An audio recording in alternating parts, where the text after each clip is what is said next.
Today we've got a very special guest, a friend of mine and an incredibly talented guy, Ed Gary. He founded the Prescott Opry up here. He's done so many things, had so many awards, I can't even name them all. But the most recent, he has been inducted into America's Old-Time Country Music Hall of Fame. Ed Gary, wonderful to have us with. Great to be back. Lovely to have you here. Great and to be back. Always. Congratulations well, on this. This is quite an honor. It is. You know, it takes a lifetime to get to that one. So. And you've spent pretty much a lifetime doing your music. I have. To get there. I started at 3. They tell me. I don't remember much about it back then. You were gospel singing at 3 years old, right? I was. Yeah. And I Unbelievable. did gospel until in my teens. Well, and then you started playing guitar at, what, about 9 or something? 9 or so. Yeah, I started learning. By 10, I was playing on radio, so with guitar. So. Yeah, you had a radio show, Yeah, right? yeah. And we were discussing that before we started today. I said, you know, I had a little stroke a couple of years ago, so fingers don't work as well as they used to, you know. But. Oh, well, you know, it gets us all something, you know, my mother says that she just goes out with her girlfriends once a month. They talk about what fell apart last time. Exactly. So you know, it's a little discouraging. That's the downside to this age, I imagine. But the great thing is that you have spent all these years honing an incredible talent, and your passion is country.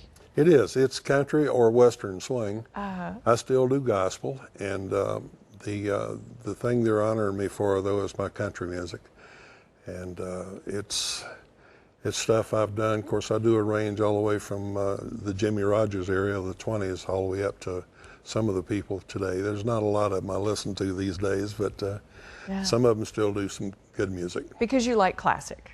I like classic country music, yes. All right. Well, you were born in Memphis and then moved to Nashville, so you pretty much have that in your blood, I guess. That's true. My parents were singers. They were gospel singers.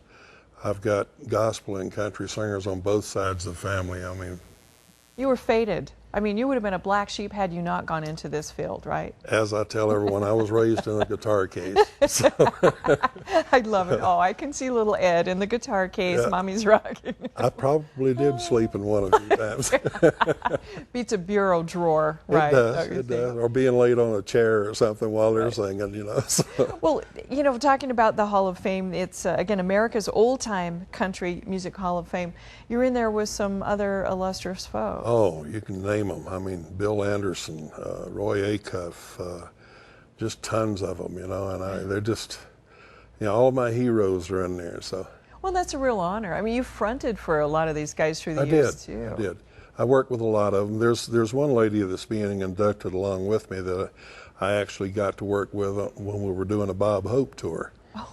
And her name's Anita Bryant, and she's being inducted as well, so that's going to be a real flashback for me. Well, indeed, indeed. So why do you think that you stood out among, because there's a lot of folks who sing country and maybe even a lot who do classic still?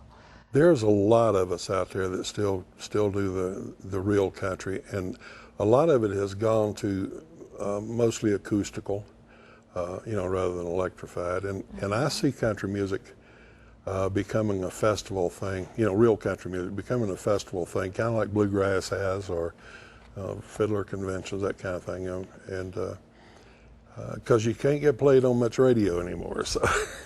It's becoming tough, I think, in everything. And we're going to talk about something else that you do. You do movies as well. Speaking about hard to get into things, movies are hard to get into. They are hard to get into. You know, I got into the first 3 or 4, which were major movies, kind of by accident. And I got the bug, so I've since done 86 movies. So, actually, you rivaled the biggest stars in Hollywood in terms of how many movies you've been participating in. Some are familiar, you know, that people have heard of. Obviously, Smokey and the Bandit. Yeah, I was in that. I was in the bar fight scene there with Jerry Reed, and of course we all worked for Jerry. That's how I got into that. And Coal Miner's Daughter. What did you do in Coal Miner's Daughter? Actually, at that point, I was working with Conway Twitty, and all of our band was in that. And of course, a falling out happened during that period of time, so they pulled out most of the footage. But there's several places I'm still in that film. I was a lot younger. You'll have to look hard for me. Well, we were just showing some pictures, and it's fun to see. You know, obviously you change with the role. You know, I try to. Right now, I'm kind of changed into what I do in the wintertime, which is Santa, every December. And of course, I got to spend one day with you last year at That's Christmas right. Eve. As a You matter were of fact. our Santa. You know, yeah, appreciated that. Well, and you start growing your beard. About July, I start letting it get shaggy. To get ready, so you look more like Santa. You're wearing red today too, which kind of goes along with that. Well, I think we need to hear a little bit of music, if you don't mind, Ed, playing something for us. If fingers will allow, we'll do a little bit of Amanda for you, okay? All right. Amanda, light of my life, fate should have made you a gentleman's wife. Amanda, light of my life, fate should have made you a gentleman's wife. I've held it all inward, Lord knows I tried, but it's an awful awakening in a country boy's mind. When he looks in the mirror in total surprise at the hair on his shoulders, the age in his eyes. Amanda, light of my life, fate should have made you a gentleman's wife. Amanda, light of my life, fate should have made you a gentleman's wife.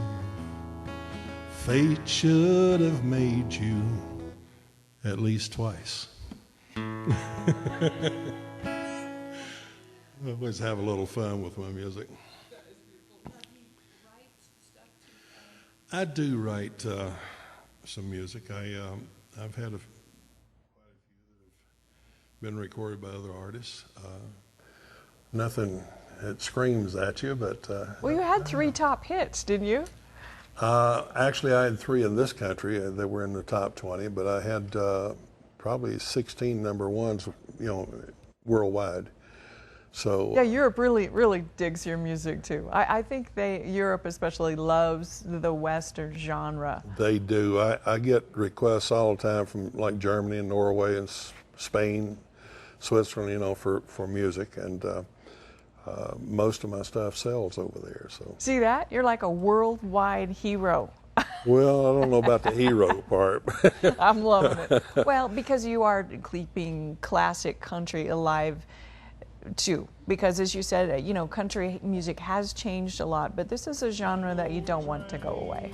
No, you don't want. It's part of our history, regardless of where country music goes in the future. It all started with the traditional. Actually, it all started with mountain music, which became bluegrass, which became country, which now is whatever they want to call it. Rock and country. Well, I don't know, pop, garage music. I don't know what they call country. It. Yeah, but I got a acronym for that, but we won't. CRAP. Country rap. I actually made that up. I didn't know they did rap for country. Well, they call it cowboy rap. I see. I've been lucky enough not to hear it. Well, you also have 5 CDs out that are available. I've got like 10 of them, but those 5 are available. Working on a new one. It's going to be all Western music. Well, these are great. This is, most of these aren't they? Old countries back in They are. Those are all country except for one, which is gospel. The one with the church on it, obviously, is gospel. Gospel, right. Yes. Right. So you still do a little bit of gospel I still sometimes. sing a lot of gospel. I do cowboy churches and stuff like that.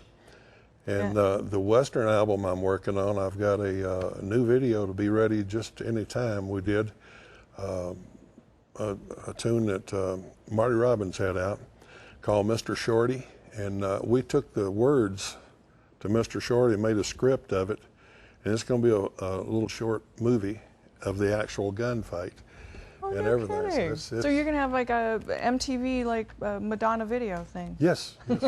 Yeah. I love it. There we go. But that should be ready within the next 30 days or so.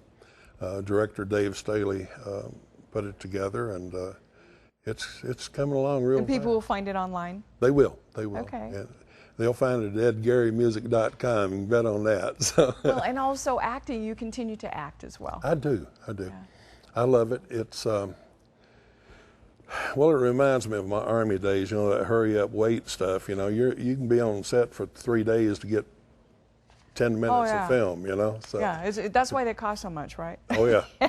Well, again, Ed Gary, thanks so much for joining us. Appreciate you playing and singing for us. I know you don't do that often, and we appreciate it. I don't. You've been after me to do this for how long? Yeah, a long time. and it was such a treat. Thank you. Thank you. Congratulations on being an inductee into America's Old Time Country Music Hall of Fame, Ed. I'm looking forward to it. If you're watching from around the Iowa area or Nebraska, I'll be there from August 31st to September 6th. So come on out to the fairgrounds and 7 days of old-time music. Come on out. That sounds very country. Right. Ed, thanks for joining us. Thank you.